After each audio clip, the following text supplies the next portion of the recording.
पश्चिम बंगाल विधानसभा चुनाव में दूसरे चरण में ही जादवपुर विधानसभा में भी चुनाव होना है और जादवपुर कोलकाता में ही आता है। और इस सीट पर सबकी नजर इस वजह से भी रहती है क्योंकि ये मुख्य रूप से कोलकाता से सटा हुआ है। और देखिए यहां अब तक सीपीएम का जोर रहा है, सीपीएम यहां काफी मजबूत मानी जाती रही है, लेकिन इस बार वहां समीकरण क्या है, पिछला इतिहास क्या रहा है और किनके किनके बीच मुकाबला यहां देखने को मिलेगा, इन तमाम चीजों पर चर्चा करेंगे।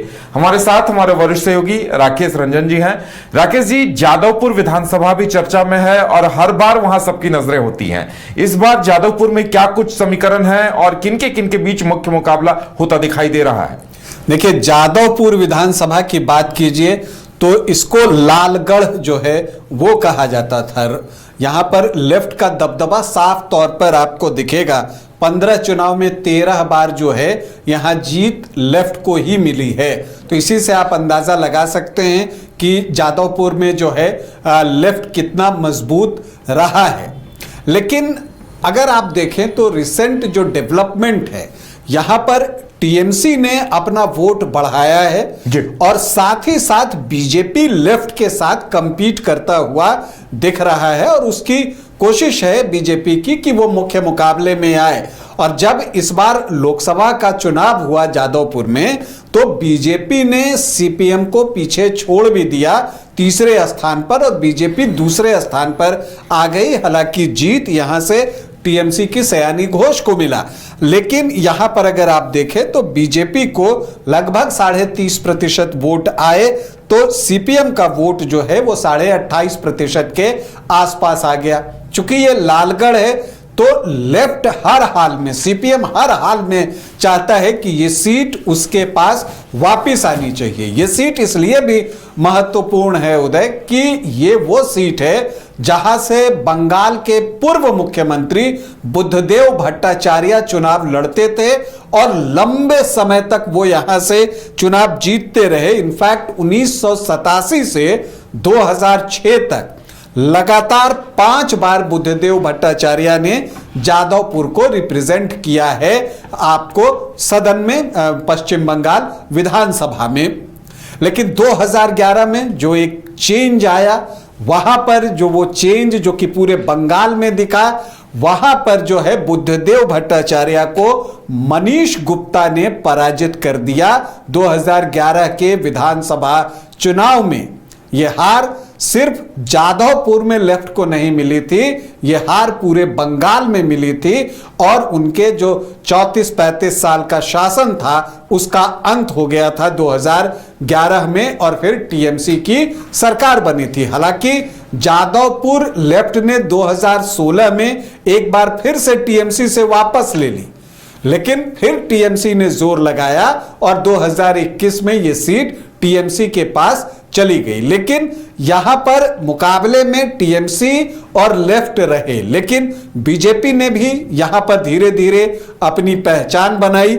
आप देखिएगा कि 2011 में बीजेपी के पास 1.5% से भी कम वोट थे, 1.39%, 1.39%, और वो अब जो है धीरे धीरे बढ़ते हुए इस बार लोकसभा के चुनाव में 30.5% तक पहुंच चुका है। पिछले विधानसभा में भी 24.5% से कुछ ज्यादा वोट बीजेपी को मिले थे, लेकिन विधानसभा चुनाव में बीजेपी दूसरे स्थान पर रही थी।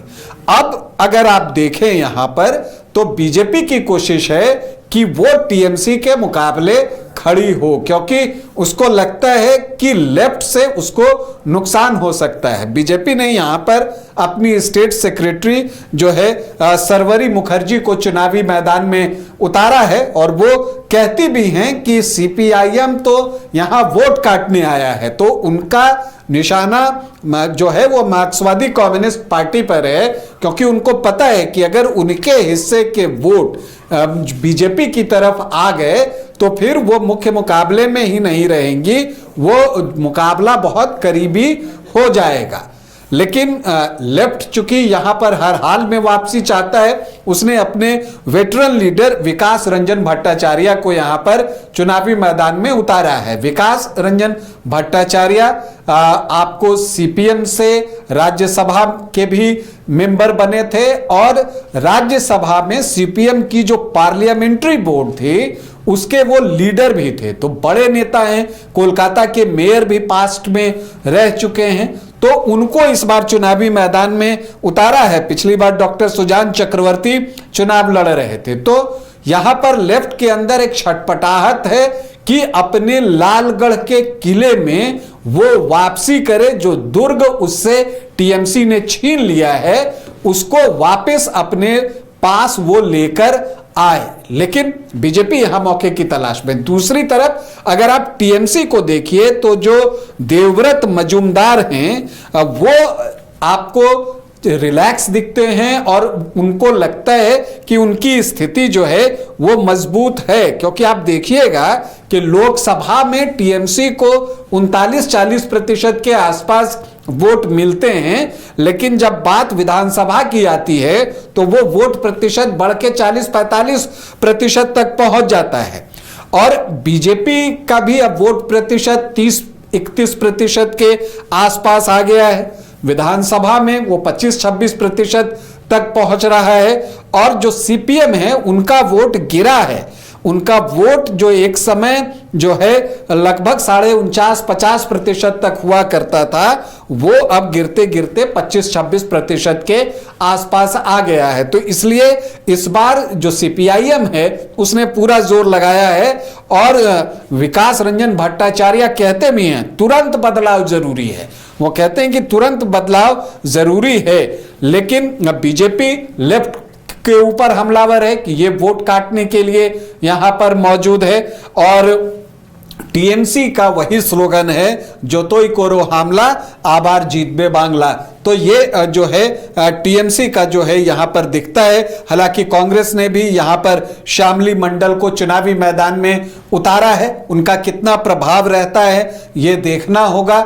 लेकिन यहां पर आप ये नहीं कह सकते कि यहां आमने सामने का मुकाबला है। अभी जो स्थिति बन रही है जादवपुर में आपको ट्रायंगुलर फाइट ही देखने को मिलेगी, टीएमसी, सीपीएम और बीजेपी के बीच में। और जब ट्रायंगुलर फाइट होती है तो उसमें अगर 2-4% इधर उधर ट्रांसफर हो गए तो 35-36% पर भी जीत किसी को मिल सकती है।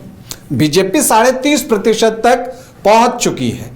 उसकी कोशिश है कि वो सीपीएम में से कुछ वोट अपने हिस्से में अगर ट्रांसफर करवा ले और कुछ टीएमसी के वोट काट ले तो उसके पास मौका है। लेकिन लेफ्ट को लगता क्या है कि जो उसके कुछ वोट बीजेपी की तरफ शिफ्ट हुए हैं उसको वो वापस अपनी तरफ लेकर आए तो वो मुख्य मुकाबले में रह सकता है।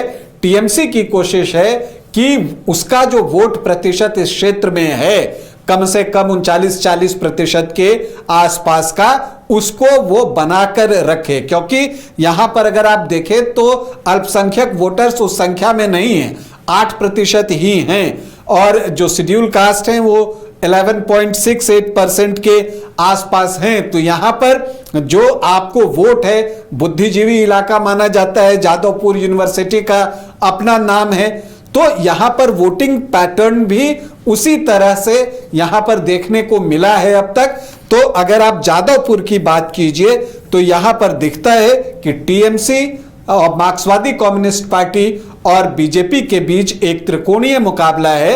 अब इसमें बाजी किसके हाथ लगती है ये तो 4 मई को ही पता चलेगा।